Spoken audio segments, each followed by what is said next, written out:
باللہ من الشیطان الرجیم بسم اللہ الرحمن الرحیم۔ عزیز دوستو، آئیڈیا فاؤنڈیشن فورم میں آپ سب کو خوش آمدید کہتا ہوں۔ آج ہم عوامی طاقت مسلمانوں کے زوال کو پلٹ سکتی ہے کہ تسلسل میں تحقیقی موضوع عوامی طاقت سے اشرافیہ کی محکومیت سے نجات پر گفتگو کریں گے۔ عوامی طاقت سے اشرافیہ کی محکومیت سے نجات، اشرافیہ کی سلیوری سے نجات پر گفتگو کریں گے۔ لیکچرز 125 تا 137 میں مسلمانوں کے زوال کی وجوہات کا تجزیہ کرتے ہوئے ان وجوہات کے پیچھے جو اہم عنصر سامنے آیا وہ تھا، کیا تھا؟ تاریخ کے ہر دور میں مسلم آبادیوں کی محرومیت کی شکار اکثریتوں کی اشرافیہ کے ہاتھوں محکومیت۔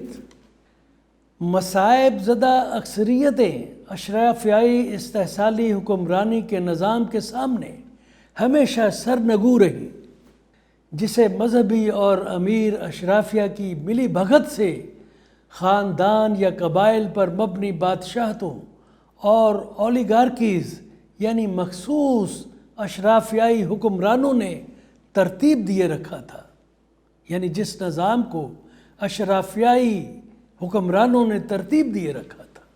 محکوم اور معاشی طور پر پسی ہوئی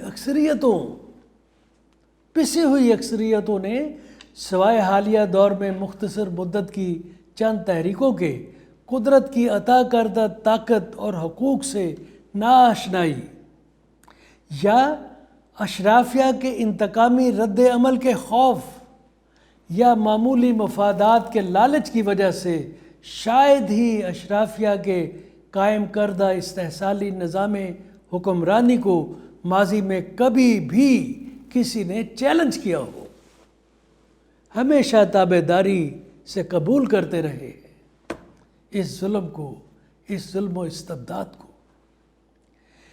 اس صورتحال میں نہ صرف عوام الناس غربت کی چکی میں پستے رہے، بلکہ مسلم معاشرے فکری ترقی، تکثیری اور نمائندہ اداروں اور وقت کے ساتھ جنم لیتے ہوئے جدید سماجی و اقتصادی اور سیاسی مواقعوں سے بھی محروم رہے۔ lost the opportunities of development۔ جیسا کہ ہم نے لیکچر 141 اور 143 میں دیکھا، اس حقیقت کے باوجود کہ اسلام نے ابتدا میں ہی انسانی حقوق کے تحفظ اور سماجی و اقتصادی اور سیاسی اصلاحات کے لیے بنیادی اصول فراہم کر دیے تھے، مگر ان اصولوں کو نہ تو اقتدار کی پرامن منتقلی اور سماجی و اقتصادی انصاف، مساوات، امن اور ترقی کے لیے کسی قابل عمل قانونی ڈھانچے میں تبدیل کیا جا سکا، اور نہ ہی ان مقاصد کے حصول کے لیے کوئی قابل ذکر عوامی تحریک دیکھنے میں آئی، جبکہ دوسری طرف مغربی دنیا کے لوگوں نے زیادہ سے زیادہ نمائندہ حکومتوں، مساویانہ عوامی نمائندگی کے اداروں اور تکثیری طرز حکمرانی کے قیام کے لیے 1215 میں میگنا کارٹا کے عمل سے شروع ہونے والی کوششوں کے ساتھ ساتھ دائمی تحریک کا راستہ اختیار کیا۔ دائمی تحریک، پرپیچول موومنٹ۔ ڈیرون ایس موگلو اور جیمز اے رابنسن نے اپنی کتاب قومیں ناکام کیوں ہوتی ہیں، وائی نیشنز فیل میں کئی ممالک کی کامیابی یا ناکامی کی وجوہات جاننے کے لیے صدیوں پر محیط حقائق کا تفصیلی تجزیہ کیا ہے۔ ان کے مطالعے سے یہ ثابت ہوا ہے کہ جن ممالک میں عوامی تحریکوں نے اپنے معاشروں میں مساوات اور انصاف، شراکت داری، تکثیری اور عوامی احتساب کو فروغ دینے والے اداروں کے قیام کی راہ ہموار کی اور ایکسکلوسیو اور میرٹ پر مبنی معاشی اداروں کی تعمیر کی، ان ممالک نے سماجی و اقتصادی اعتبار سے زبردست ترقی حاصل کی، اور جو قومیں اس راستے پر چلنے میں ناکام رہیں وہ اپنے شہریوں کے لیے اچھی حکمرانی اور معاشی بہبود حاصل کرنے میں اگر مکمل طور پر نہیں تو بری طرح ضرور ناکام ہوئی، اور ان بدقسمت قوموں کی بڑی اکثریت کا تعلق مسلم دنیا سے ہے۔ ان کی ناکامی کی سب سے واضح وجہ یہ رہی ہے کہ وہاں آبادیوں کی اکثریتیں جبریت کیا ہے؟ تقدیر اور مقدر کہ انسان کے ہاتھ میں کچھ نہیں ہے، سب تقدیر میں لکھا ہے۔ تو ان کی ناکامیوں کی سب سے واضح وجہ یہ رہی ہے، یعنی مسلم دنیا کے جو پسماندہ قومیں ہیں ان کی ناکامی کی سب سے واضح وجہ یہ رہی کہ وہاں آبادیوں کی اکثریتیں جبریت، فکری جمود اور عدم برداشت پر مبنی فرقہ واریت کے جال میں پھنسی رہی اور اپنی قیادت اس سیاسی و مذہبی اشرافیہ کے سپرد کیے رکھی جنہوں نے قرآن حکیم کی آیات کے خلاف بدنیتی سے یہ جال تیار کیا تھا۔ کون سا جال؟ یہ جبریت کا جال۔ لہٰذا آج ہماری گفتگو کا مرکز ہوگا کہ عوامی طاقت کس طرح قرآن حکیم کی ہدایات پر عمل کرتے ہوئے ایمان، ترقی، امن اور آزادی کی راہ پر گامزن ہونے کے لیے اشرافیہ کی محکومیت سے نجات حاصل کر سکتی ہے۔ تو میرے عزیز دوستو، آئیے قوم کی تقدیر اور اس کے لوگوں کی، یعنی قوم کے لوگوں کی، قوم کے ممبران کی انفرادی اور اجتماعی کوششوں سے تقدیر بدلنے میں ان کے کردار کے بارے میں قرآنی پیغام سے آغاز کرتے ہیں۔ آج قرآن کی آواز سنتے ہیں کہ وہ قوموں کی تقدیر اور اس میں لوگوں کے حصے کو، ان کی کوششوں کو کیا اہمیت دیتے ہیں۔ اس سلسلے میں 2 آیات بیان کرتا ہوں۔ سورہ الرعد کی آیت 11 میں مذکور ہے، سنیے: ان اللہ لا یغیر ما بقوم حتی یغیروا ما بانفسہم۔ ترجمہ ہے، بے شک اللہ کسی قوم کی حالت اس وقت تک نہیں بدلتا جب تک کہ وہ اپنے اندر کی حالت نہ بدلے۔ سورہ انفال کی آیت 53 میں بیان ہے: ذالک بأن اللہ لم یک مغیرا نعمۃ انعمها علی قوم حتی یغیروا ما بانفسہم وان اللہ سمیع علیم۔ ترجمہ ہے، کیونکہ اللہ اس نعمت کو کبھی نہیں بدلتا جو وہ کسی قوم کو عطا کرتا ہے جب تک کہ وہ اپنے نفسوں کو نہ بدلے، اور بے شک اللہ سننے والا اور جاننے والا ہے۔ اب ذرا غور فرمائیں میرے عزیز دوستو، غور فرمائیں کہ قرآن حکیم کا پیغام کیا ہے۔ قرآن کیا کہتا ہے؟ قرآن ہمیں کیا پیغام دیتا ہے؟ یہ تقدیر یا مقدر کے گمراہ کن تصور کی نفی کرتا ہے جس کا سیاسی و مذہبی اشرافیہ کی طرف سے پروپیگنڈا کیا جاتا ہے تاکہ لوگوں کو ان کی فکری نشو و نما، علم کے فروغ اور اختراعی جہد و تلاش کے حصول کے لیے ضروری صلاحیتوں سے محروم رکھا جا سکے۔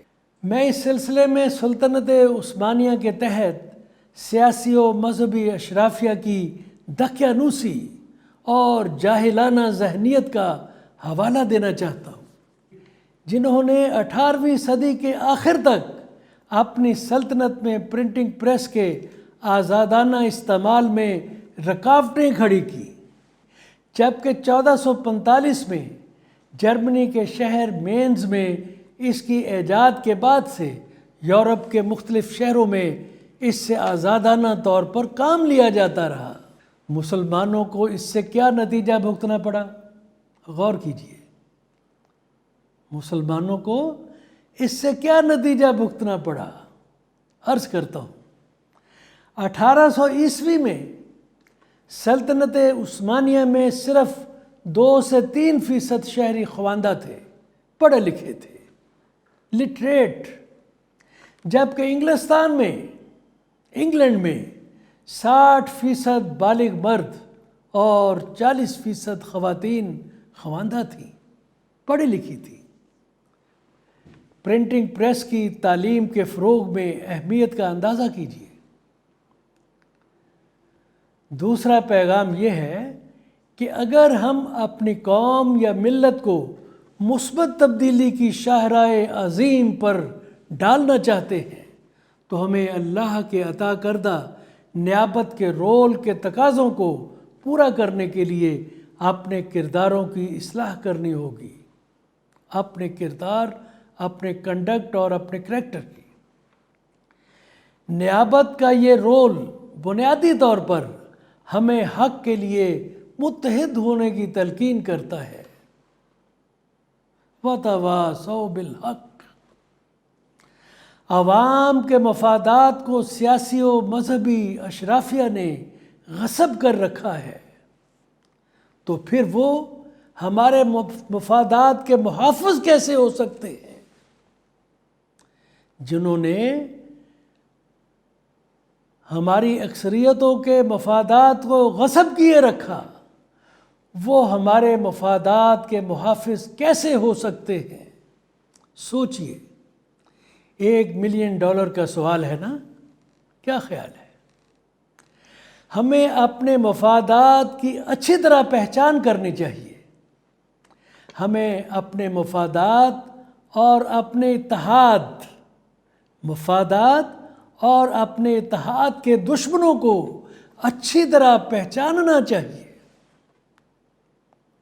لبادہ کوئی بھی اوڑے رکھے، ان کو پہچاننا چاہیے، اور ہمیں ان تفرقہ انگیز تصادم میں مبتلا قوتوں کے خلاف ثابت قدمی سے کھڑا رہنا چاہیے جو انسانیت کی اجتماعی بھلائی کے دشمن ہیں۔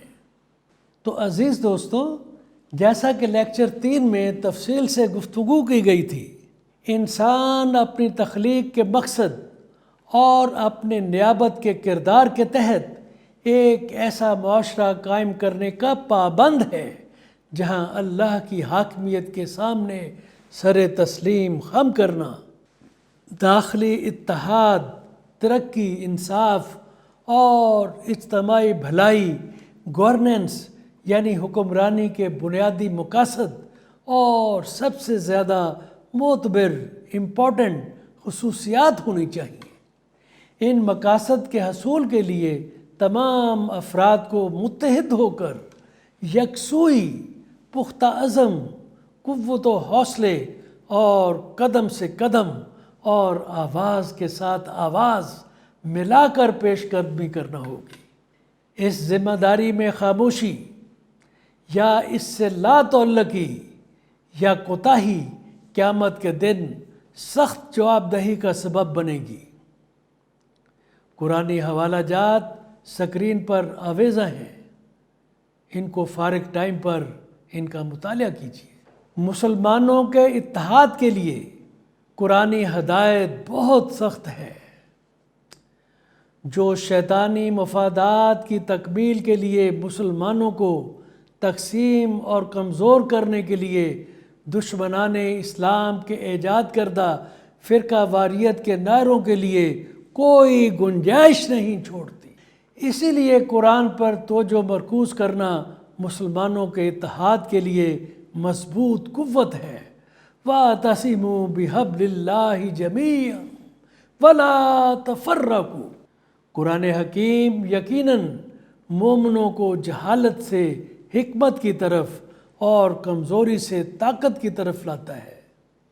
وَيُخْرِجُهُم مِّنَ الظُّلُمَاتِ إِلَى النُّورِ۔ میں اس سلسلے میں لیکچر 127 کو دوبارہ سننے کی درخواست کروں گا۔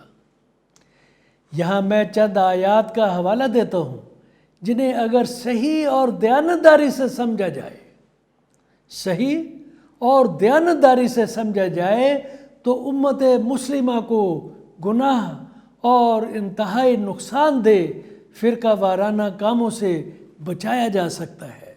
سورہ آل عمران کی آیت 103 میں بیان ہے، اور سب ایک ساتھ کلیکٹیولی اور سب ایک ساتھ اللہ کی رسی کو مضبوطی سے تھام لو اور آپس میں تقسیم نہ ہو جاؤ،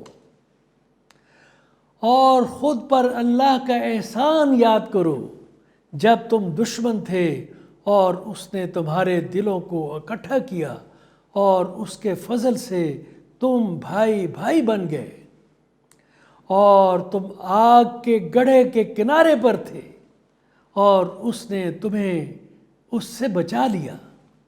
اسی لیے اللہ اپنی آیات کو تم پر واضح کر دیتا ہے تاکہ تم ہدایت پاؤ۔ سورہ الحجرات کی آیت 10 میں بیان ہے، مومن تو بھائی بھائی ہیں، مومن تو بھائی بھائی ہیں، لہٰذا اپنے بھائیوں کے درمیان صلح کرا دو، اللہ سے ڈرو تاکہ تم پر رحم کیا جائے۔ مسلمانوں کے درمیان اتحاد سے آگے بڑھتے ہوئے اللہ تعالیٰ نے خواہش کی ہے کہ قرآن کے الوہی پیغام کی پیروی کرتے ہوئے عالمی سطح پر لوگوں کے درمیان اتحاد قائم کیا جائے، یعنی پوری دنیا میں، تاکہ پوری بنی نوع انسان کے لیے امن اور خوشحالی کو یقینی بنایا جا سکے، جیسے کہ سورہ المائدہ کی آیت نمبر 15 اور 16 میں ان الفاظ میں بیان ہے۔ نوٹ فرمائیے، اے اہل کتاب، اہل کتاب کون ہیں؟ جیوز، کرسچن اور مسلمان، لیکن یہاں پر جو ایڈریسز ہیں وہ جیوز اور کرسچنز ہیں۔ اے اہل کتاب، تمہارے پاس ہمارا رسول آیا ہے صلی اللہ علیہ وسلم، جو تم پر بہت سی باتیں کھول کر بیان کر رہا ہے جو تم اپنی کتاب میں سے چھپاتے تھے، اور بہت سی باتوں سے چشم پوشی کرتے تھے۔ تمہارے پاس اللہ کی طرف سے ایک نور، روشنی، لائٹ اور روشن کتاب آ چکی ہے، جس کے ذریعے اللہ ان لوگوں کی رہنمائی کرتا ہے جو اس کی خوشنودی کے لیے امن و سلامتی کی راہ اختیار کرتے ہیں، اور اپنے حکم سے ان کو اندھیروں سے نکال کر روشنی کی طرف لاتا ہے۔ اس قرآن کی عظمت دیکھیے، اندھیروں سے نکال کر روشنی کی طرف لاتا ہے اور انہیں صراط مستقیم کی طرف ہدایت کرتا ہے۔ تو میرے عزیز دوستو، قرآن حکیم میں انسان کو معاشرے میں انصاف، مساوات، امن اور ترقی کے قیام کے لیے ہر قسم کی ناانصافی، ظلم، بدعنوانی کے خلاف جد و جہد کی ہدایت کی گئی ہے۔ اسی کو جہاد کہتے ہیں، اسی کو جہاد کہتے ہیں۔ لہٰذا عوام کی طاقت کو منظم کرنے کے لیے، عوام کی طاقت کو منظم کرنے کے لیے بہت مضبوط اخلاقی اور فلسفیانہ بنیاد فراہم کر دی گئی ہے، یعنی عمل کو آگے بڑھانے کے لیے اخلاقی اور فلسفیانہ بنیاد فراہم ہو چکی ہے، تاکہ انسان ظالمانہ اور استحصالی نظاموں کے خلاف مزاحمت پیدا کر سکے، جو اشرافیائی اقلیتوں نے اکثریتوں کے حقوق غصب کرنے کے لیے قائم کر رکھے ہیں، تاکہ انسان اللہ کی رضا اور انسانیت کی اجتماعی بھلائی کے حصول کے لیے ایک ایمان افروز، انصاف پسند اور ترقی پسند معاشرہ قائم کر سکے۔ یہاں اس موضوع پر قرآنی پیغام کو اجاگر کرنے کے لیے چند آیات پیش کی جاتی ہیں۔ سورہ آل عمران کی آیت 104 بیان کرتی ہے، ترجمہ پیش کرتا ہوں، اور تم میں سے ایک ایسی قوم پیدا ہو جو بھلائی کی طرف بلائے، نیکی کا حکم دے اور برائی سے روکے، اور وہی لوگ فلاح پانے والے ہیں۔ سورہ الشورى کی آیت نمبر 39 کہتی ہے، اور وہ لوگ جو جب ان پر ظلم ہوتا ہے تو وہ اپنا دفاع کرتے ہیں۔ سورہ الانفال کی آیت 73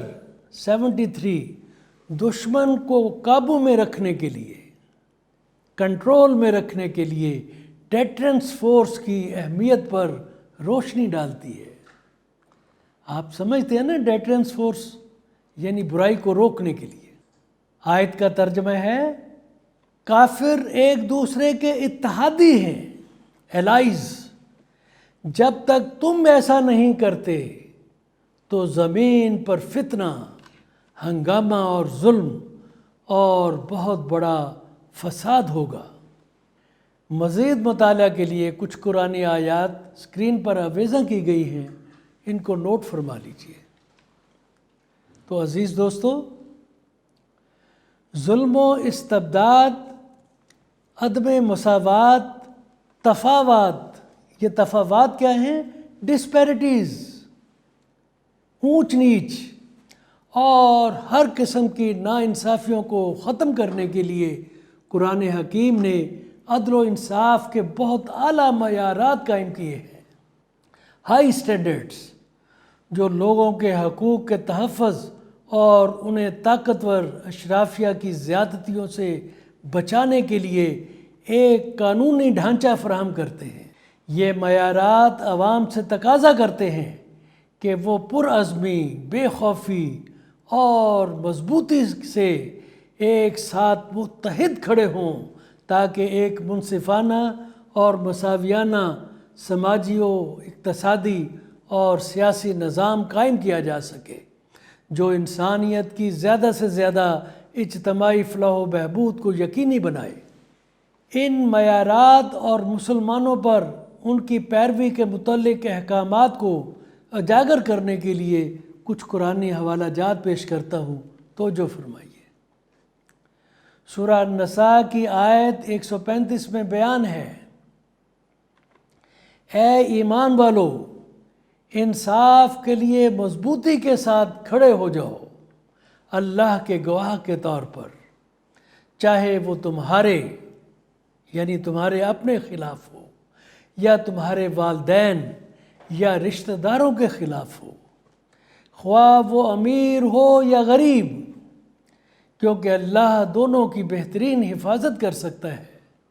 خواہشات کی پیروی نہ کرو، ایسا نہ ہو کہ تم کج روی کرو، اور اگر تم انصاف کو بگاڑ دو گے یا انصاف کرنے سے انکار کر دو گے تو یقیناً اللہ تمہارے سب کاموں سے باخبر ہے۔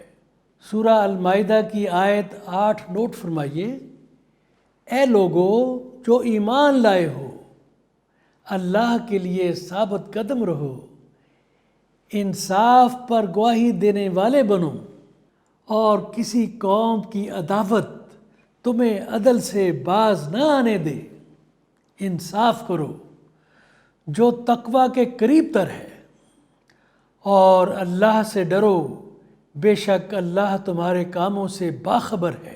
تو عزیز دوستو، تاریخ بتاتی ہے کہ جب بھی کسی مظلوم جماعت نے اپنے جابر دشمن پر قابو پا لیا تو عام طور پر اس نے بھی شکست خوردہ دشمن کے خلاف ویسی ہی جارحیت کو دہرایا جس کا وہ خود شکار رہی تھی۔ شیطانی اشرافیہ کی طاقت کے خلاف انصاف کے حصول کے لیے عوام کی طاقت کو تحمل اور تدبر کا مظاہرہ کرنے کی ضرورت ہے، تاکہ اس جد و جہد کو طویل عرصے پر محیط کسی بحران کی طرف بڑھنے سے بچایا جا سکے۔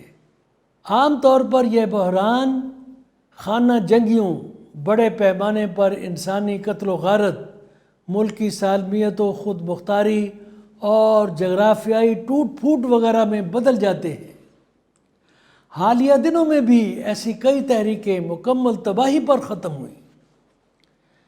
عرب سپرنگ اس طرح کی تازہ ترین مثال ہے جو حکومت مخالف مظاہروں، تحریکوں اور مسلح بغاوتوں کی طرف اشارہ کرتی ہے، جو 2010 کی دہائی کے اوائل میں عرب دنیا کے بیشتر حصوں میں رونما ہوئی تھی۔ لہٰذا عوام کی طاقت کو نظم و ضبط میں رکھتے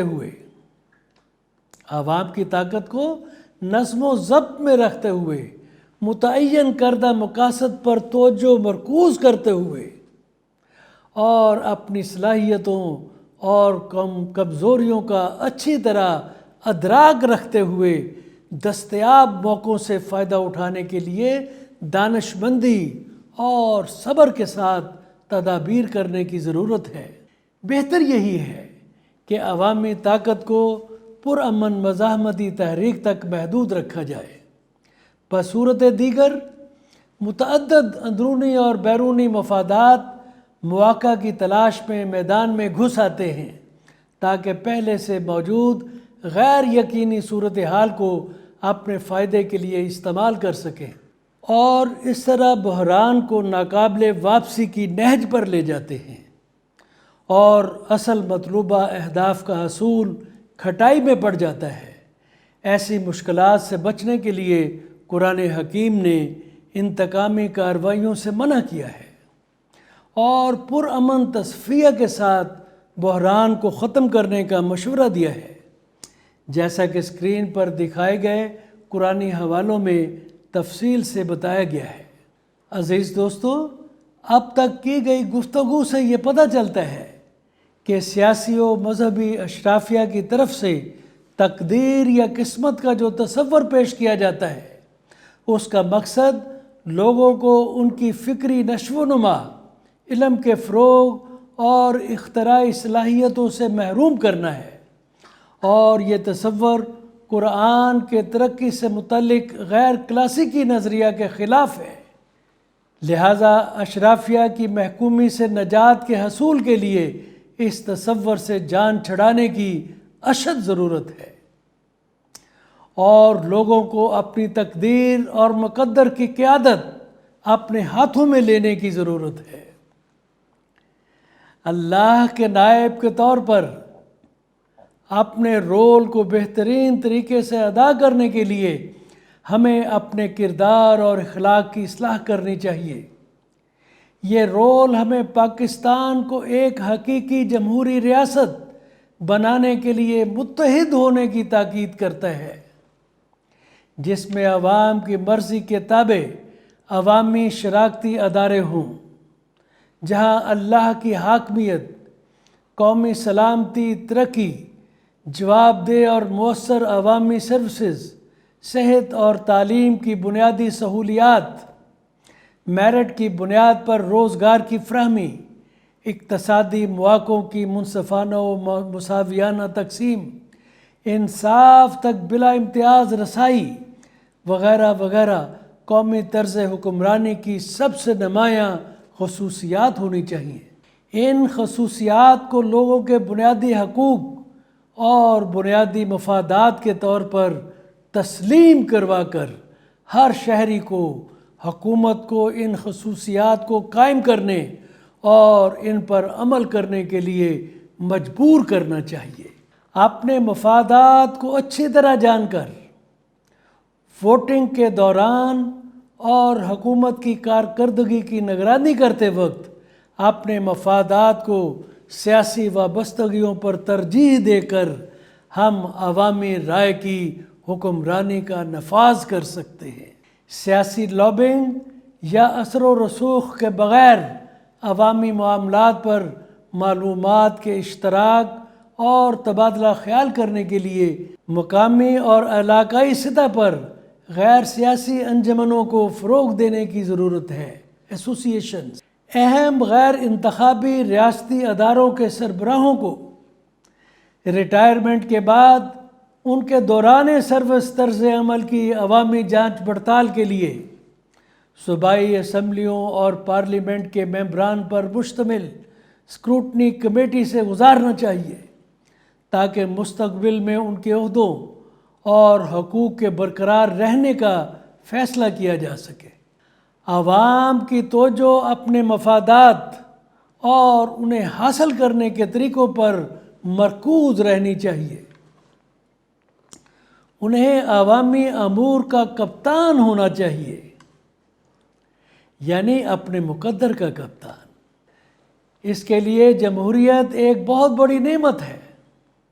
یہ مفادات کی پروٹیکشن کے لیے جمہوریت ایک بہت بڑی نعمت ہے اور ووٹ ایک بہت بڑا ہتھیار، بشرطے کہ اہم بات کیا ہے؟ بشرطے کہ لوگ اپنے مفادات سے باخبر ہوں اور ان کی ہر طرح سے حکمت اور پوری قوت کے ساتھ حفاظت کرنے کو تیار ہوں۔ تو عزیز دوستو، ہم اپنی گفتگو کو یہاں ختم کرتے ہیں۔ یہ پروگرام اردو اور انگریزی دونوں زبانوں میں ریکارڈ کیے گئے ہیں۔ ان کی ویڈیوز آئیڈیا فاؤنڈیشن کے ویب سائٹ، اس کا یوٹیوب چینل اور فیس بک پر دیکھی جا سکتی ہیں۔ پچھلی ویڈیوز اور تحریری کاپیاں بھی فاؤنڈیشن کی ویب سائٹ پر دستیاب ہیں۔ پڑھنے کے شوقین خواتین و حضرات ان سے استفادہ کر سکتے ہیں۔ آج کا لیکچر نمبر 146 ہے۔ برائے کرم اس پروگرام کا کوڈ نمبر نوٹ فرما لیں، idea 1B R34P2، web site www.ideafoundation.com.pk۔ تمام دوستوں سے گزارش ہے کہ اس نیک مقصد کے حصول میں اپنا حصہ ڈالنے کے لیے فاؤنڈیشن کے یوٹیوب ویب چینل کو ضرور سبسکرائب کریں۔ آپ کی شرکت کا شکریہ۔ اللہ حافظ۔